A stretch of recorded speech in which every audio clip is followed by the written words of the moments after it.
Hi, thanks very much. I think the obvious link with our last speaker is that idea of constraint and sharing. And the project that I want to present was inspired by the realities of climate change. And a small group of us in 2007 got together and decided to offer the constraint of eating food only from the region that we lived in, which was Fife, for a year to see whether that was possible, what that felt like, and what happened. Would we die? Would we get very bored? Would we get very fat? Or what would happen? So I want to just share with you a little bit about what that experience was, what we've done since then, and what it might mean.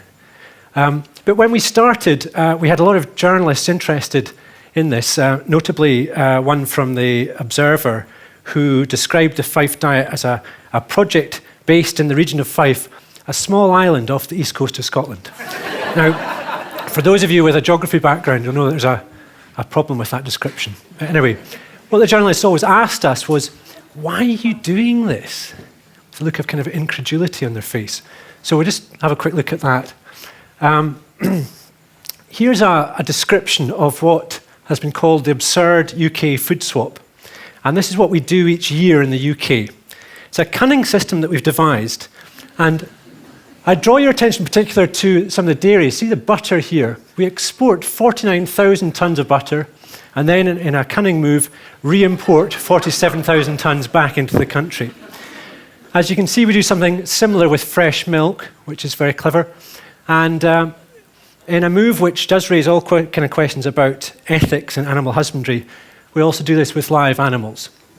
So if journalists asked me that question, which they all did, I would normally send them this slide as an explanation. So I want to say a little bit about what we've been doing, a little bit about why we've been doing it, and a little bit about what it might mean and where it might be going. This is us at the start of the project. This is with my son Alex, who's now 5. So he's a 100% locally reared child. And this is a group of us sharing some food together. And I think that issue about sharing in a non-commercial, non-commodified space is absolutely crucial. So what are we doing this? We're trying to do it as a response to climate change, the realities of climate change, which are the biggest challenge that our society and arguably our species faces. So a lot of today we've been thinking about ideas and they've been interesting and thought-provoking. But the biggest challenge that all of us will face in our lifetime and our children is the realities of climate change, or potentially runaway climate change that we're at the brink of. So that's our key driver, but we had other things that we wanted to do. We wanted to talk about community, improved community resilience and economy, something that some of the other speakers have just spoken about in a fascinating way with examples of Mondragon and similar. We also want to talk about increased consumption of healthier, unprocessed food, because, as we know from this morning's session, health or bad health and bad well-being are really a massive problem in Scotland. There's lots of information about what we do about it, but what we know is that what we should really do is just eat good food, eat basic, simple, unprocessed food. It's something that doesn't have to have massive policy conundrums, it's just eat better food. But in order to do that, we need to reskill ourselves, and we've been doing this with our members through practical workshops around growing and cooking. Here's some of our members, and this is Christine. We do a lot with young kids to get them cooking. This is Christine, who talked a lot about the effect of the workshop in developing a food history, a food story for her own family, and why she thought that was valuable. So we've grown in the last 5 years from 2007, where 14 of us decided to eat food from Fife for a year. And we now have 3,000 members, and we're the largest local food project in Europe. And what we keep reiterating to people is this is about cutting carbon, not calories. When I'm standing on Kirkcaldy High Street handing out leaflets, people say Fife Diet. I've often been threatened by people who think I'm being cheeky if they're suffering from being overweight. So it's a challenge that we face, and the Scottish Government has produced the most ambitious carbon reduction programme in the world. that means that we aim to reduce by 42% our emissions by 2020. Now that's a huge, huge ask. And I want to talk a little bit about carbon and food and where we're going and how that's possible. Because it's very, very important that we realise the relationship between food and carbon, which is often overlooked in environmental debate. So what do we know? We don't want to go into too many facts, but we know that the UK food and drink production emissions is around 100 million tonnes of CO2. And we know that UK food and drink consumption emissions is 140 million tonnes. But we now know this new fact, which is almost more interesting, that overseas land use change driven by UK consumption dwarfs that at 238 million tonnes. In other words, the effect that we're having on other parts of the world to satisfy our current way of organising our food system is massive. And this is our food arriving in some of our ports as this global food system endures.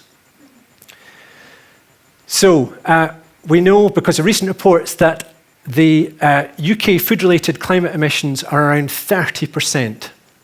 Around 30% of our UK food emissions come from food.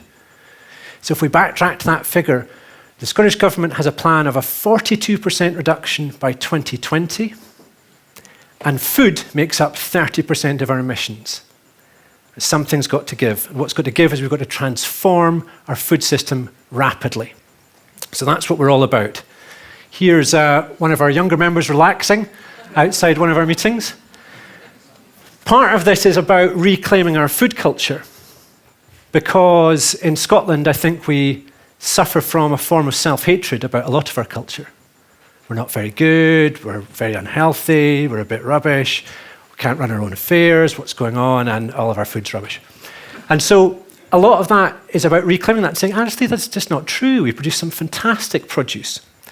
I did a project in Dundee very early on, and I told the school children about what we were about to do. We were going to eat food only from Fife for a year. And what do you think would happen, kids? And one boy at the back put up his hand and said, yes, what do you think is going to happen? He said, I think you're going to die. And that's because there's this self-perception that we don't grow anything. We're completely disassociated from the land. And if you look back only a few years here, we've got the kind of connection that we would have harvesting our own food, and our whole school system was adjusted to give holidays for people to go and pick potatoes. And so we knew what was going on in a way that we simply don't do anymore. So what do we ask these 3,000 members to do? Because just eating food from Fife, just reducing your food miles, isn't enough. It's an inadequate metric. So we asked them to do 6 things. Eat more locally, yes. Eat less meat. We don't eat far too much meat at the moment. We need to eat more organic. We need to grow more organic food. We need to massively reduce our food waste. We need to compost more, and we need to grow some of our own food. We know in terms of our food waste issue that under our current system, we will, and you will all have done this week, and you will all do this next week, we will go to a supermarket, we'll drive to a supermarket, and we'll fill up a huge trolley with food. We'll fill it up, and we'll go through all the things that are on our list, and then we'll fill it up with other stuff that's not on the list. We'll drive it out to the car, fill it up, and within a week, we'll throw a third of it away. It's a completely insane system. And when we talk about cost and local food, and when we talk about waste and how do we feed the world by stop buying stuff we don't need. And that's a key aspect. So reduce our food waste is a key part of our carbon reduction that we're investing in. Some of this is about celebrating abundance and eating a highly seasonal diet. So what most of our members do is they get a veg box delivered to their house every week. It'll cost about £20. And then they do what most people with veg boxes don't do, is they eat it. Because what most people do is they order a veg box for a bit, and they carry on going to the supermarket, filling that up, and they think, oh, what's all those vegetables doing in that box? They seem to have gone off. It's very expensive. So we eat our veg box and we revive old recipes. This is strewn, which is a celebratory loaf. And this is us at Pitt and Weem at a gala day we had. So one of the things that we're obsessed with our current food obsession is a kind of global conception of what we can eat. And we've been asked so many times, what do you do for fruit? What could you possibly do for fruit? See, well, we eat some of the fantastic fruit that we grow in this country. One of the ideas that we're trying to develop is a seasonal 5 a day. What would a seasonal 5 a day look for Scotland? So we need to start recreating foods that's geographically and culturally appropriate, and that's key. Our main method for recruiting people to this idea is to have community lunches where we'll make food for the amount of people in this hall, say, and then we'll sit down and eat it, and that'll be free. And I think there is something at the heart of this project that isn't about carbon or climate, it's about community, developing community around food. We'll have pop-up cafes and events wherever we can in different communities. And we've started to create a network of food gardens. This is one with children in Burnt Island that was wasteland before. And so I think these two spaces of the community lunches, eating together, sharing food together and growing together is absolutely crucial to the success of this project. This was our first worms, a worm workshop that we had in this garden here. In our food gardens, we have one communal shed rather than everybody having their own shed, which saves a lot of land. This is a group of young guys who were unemployed, who helped create the paths and the fences and the infrastructure for one of our gardens in a great scheme that was a big help. So yes, it's becoming a social space and a training centre. This is our compost system here, and yeah, I think what's become clear is that these gardens are becoming very special places. You know the phrase that gardening's the new rock and roll? I don't think it is, really. But it might be the new church.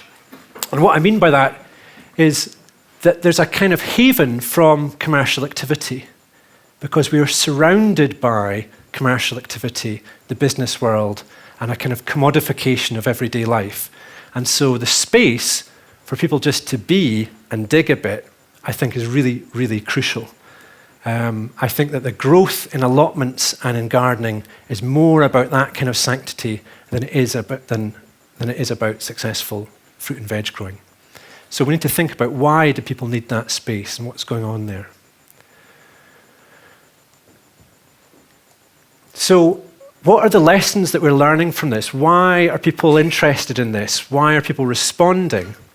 And I think one of it was touched on earlier by another speaker. It's about positivity. We're not saying, you must do that, stop going to Tesco. Well, we are a little bit. But it's more about a positive invitation to be part of something. Okay? It's free, but it's also ambitious, because our ambition is to transform the food system, which is what we've got to begin to do with a sense of urgency that's often lacking from any political leader or movement. So we need to be ambitious. It's also about with, not for. So we're doing this with communities. We're not doing it for communities. We're not telling people what to do. We're creating a space and an invitation to take part. I think it's also about bringing consumers and producers together, because we work with a network of over 30 farmers and producers in the region. So there's something strong about the local economy, even in times of real austerity, when people want to support local producers. They want to be part of the local food revolution because they realise that it's tying in that local economy, and that's absolutely crucial and is often listed as the key driver for people supporting local food. And then there's this other thing, this idea of your senses. I think it's a return to common sense. If you think of your senses and sight being the furthest away sense, you can see something in the far distance before you can hear it often. Then you can smell it, then you can touch it, but then ultimately you can taste it. So there's something intimate about eating together and tasting food and that sensation that's much more grounded and real than the abstract issues we've got of climate change, which has become, it's very difficult to engage with. But if you taste food together, share food together, that transforms your experience of what a change movement can be. And then finally, I think it was what the previous speaker talked about constraints, because the key skills aren't really about learning how to make chutney or pasta or tomato sauce or store your potatoes or store your apples or all those things, or to grow some veg, all of which we can do. It's not very difficult. Nor is the key skill sourcing food locally, because once you re-regionalize in your head from an intercontinental food system to an interregional food system, you begin to discover that there's an amazing range of opportunity there. But the key skill is moving away from this idea that we have endless choice. We have whatever we like, whenever we like it, to thinking, actually, no, we've got what's in our veg box, what's seasonal in my region. So that key sense of enough is something that's been very, very valuable, and the key lesson we've had to learn. When you enter a supermarket, you enter a space that's got about 55,000 items on display. And that's just in the crisp section. It's not really, but you have this huge array. You can have whatever you like. On the Fife Diet and similar, you have about 500 items on display through the year that you can choose from. But there's an anomaly and a paradox there, that it's a much more creative and liberating experience. So I think the idea worth sharing is that less choice is better. And moving away from this idea of endless consumption is actually going to be very liberating for us all. And relearning this concept of enough. And nothing reflects that better than asparagus, which is only available in this country for a short period, for a month or two. So I'll leave you with that, and thank you very much for listening.